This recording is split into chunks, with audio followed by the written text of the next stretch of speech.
Graça e paz perfeita vos seja multiplicada. Livro de 1 Coríntios, capítulo 12, versículo 12, diz assim: Porque assim como o corpo é um e tem muitos membros, e todos os membros deste corpo, sendo muitos, são um só corpo, assim é Cristo também. Estamos diante de uma passagem bíblica que se encontra em 1 Coríntios, no capítulo 12, do versículo 12 ao 31, e convido você a dar uma lida em todo o capítulo, mas deixa eu resumir para você. Em toda a Bíblia, a igreja tem vários símbolos, e podemos ver a igreja sendo representada como uma família, como um exército, como uma noiva, mas o apóstolo Paulo sempre enfatiza a questão do corpo.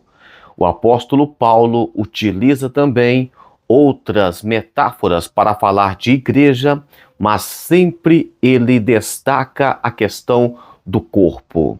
E por que é que o corpo é tão importante na visão do apóstolo Paulo para representar a igreja? Eu já falei aqui de noiva, já falei de templo, mas hoje vamos destacar o versículo que lemos, que é a palavra de Deus para hoje. Primeiramente, pela unidade desse corpo.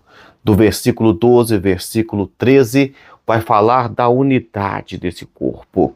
Vemos, por exemplo, que essa unidade não é uma placa de igreja, não é você seguir um determinado pastor ou uma determinada denominação, é espiritual. E sendo espiritual, o apóstolo Paulo vai dizer que nós temos o mesmo Deus, servimos pelo mesmo corpo e temos o mesmo batismo, de acordo com o versículo 12 e 13 do livro e capítulo que terminamos de ler. Essa união, essa unidade do corpo, ela acontece através do sangue e do espírito. Através do sangue, se você observar, por exemplo, um pé, ele está desligado do outro pé. Não é fácil você falar que um pé está unido ao outro. Porém, o sangue, ele faz essa união. Ele leva vida, ele leva energia, leva oxigênio para manter esse corpo vivo. Um pé está ligado ao outro através do sangue. E quando eu falo de sangue, você já entende: sangue do Cordeiro que foi derramado na cruz por nós. Aquele sangue que nos lava, nos redime, aquele sangue que nos compra no mercado de escravos. Segundo, a unidade do corpo de Cristo acontece pelo Espírito. O Espírito, ele não está apenas em um órgão do corpo, ele está em todo o corpo. Não tem como você tirar o Espírito de parte desse corpo.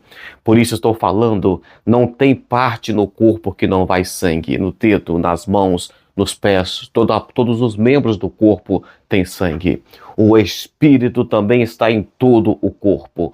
Por isso a igreja não é apenas um membro, a igreja é um corpo. Vemos aqui, por exemplo, o Espírito Santo que nos enxerta. Lembra quando Jesus fala do ramo da oliveira? Nós somos enxertados nesse ramo e fomos enxertados através do batismo e somos cheios do Espírito Santo. É duas coisas que eu quero mostrar aqui.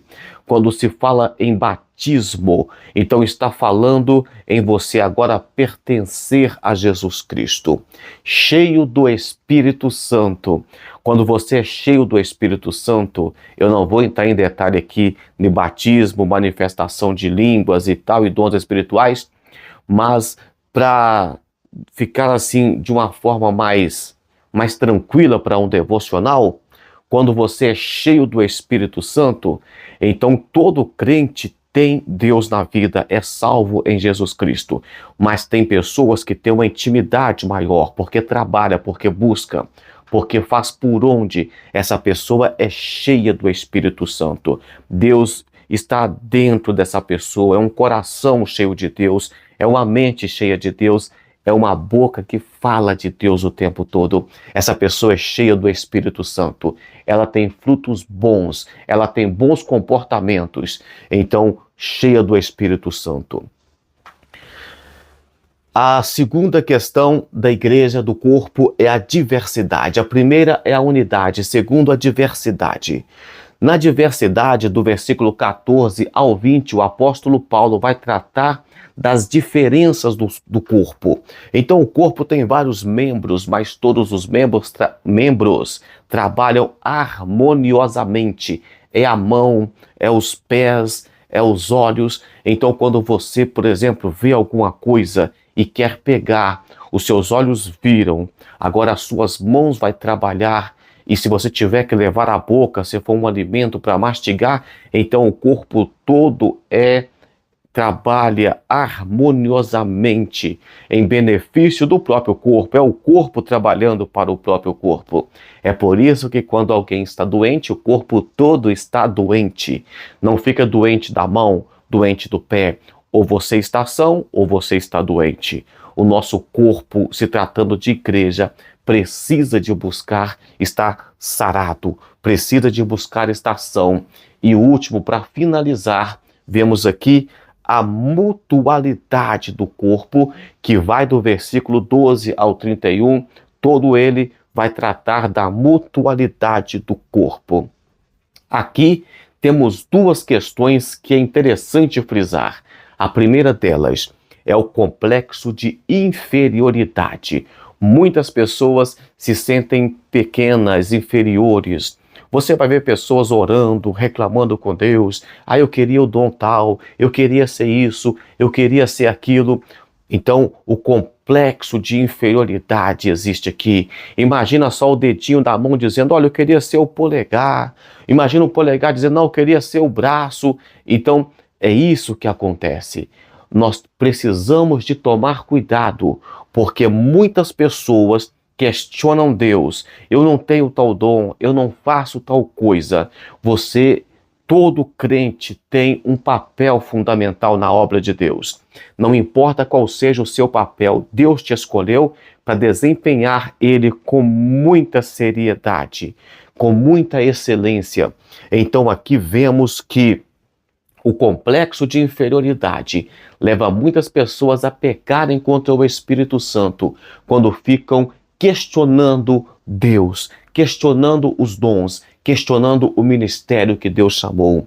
Depois vemos aqui a questão do complexo de superioridade. Temos, então, quando nós falamos de mutualidade do corpo, precisamos de tomar cuidado com o complexo de inferioridade. A pessoa está sempre reclamando, sempre se sentindo pequena, fraca. E o complexo de superioridade. Aquelas pessoas que sentem que são o bambambam, o rei da cocada. Aquelas pessoas que pensam que o culto não acontece sem elas. Estão completamente enganadas. Na obra de Deus não tem ninguém completo. Todo mundo precisa de todo mundo. Tem essa frase aqui, ó. Ninguém é completo, todos precisam de alguém. Nós precisamos. O pregador precisa do louvorista, o louvorista precisa dos irmãos da sonoplastia, o porteiro precisa, né, o que fica na portaria da igreja. Então todos precisam uns dos outros. Todo papel é importante na obra de Deus. Todo cristão tem o seu papel. Agora, se você reclama, eu não tenho tal dom. E qual dom que você tem? Você faz com excelência? Se talvez Deus te confiou um talento pequeno e você nem isso está fazendo. E se tivesse um talento grande? E se fosse uma pessoa com a responsabilidade maior? Você iria abrir mão dos seus sonhos pela obra de Deus? Então, se Deus não te confiou muita responsabilidade, seja grato a Deus também por isso e desempenhe com excelência aquilo que Deus deu para você fazer. Convide as pessoas para ir na igreja, ore com as pessoas, ore pelas pessoas, socorra as pessoas, coopere com o culto, faça o culto ser um ambiente melhor, coopere com a obra de Deus de várias formas. Eu quero lembrar você que todos os dias estamos aqui lendo a palavra, explicando a palavra e orando. Todos os dias, uma palavra de Deus para você. Se você gostou do vídeo, curta, deixe um comentário e compartilhe com alguém que ama a palavra de Deus. Evangelho de Jesus Cristo, sem enrolação e sem sensacionalismo. Palavra de Deus. Vamos orar? Senhor Deus, obrigado por essa pessoa que ora comigo todos os dias. Que o Senhor possa, Pai, fazer com que ela venha a ser mais integrante desse corpo. Que ela venha estar cada vez mais viva, mais sarada. Que ela venha cada vez mais cooperar com a saúde desse corpo. Pai, que o Senhor venha, meu Pai, nos fortalecer na unidade, que o Senhor venha nos fortalecer na mutualidade, que o Senhor venha, Pai, completar a obra do Senhor em nossas vidas. Muito obrigado pelo que o Senhor fez, pelo que o Senhor está fazendo e pelo que o Senhor fará em nossas vidas. Deus te abençoe, um forte abraço e até amanhã com mais um devocional, se o Senhor assim o permitir.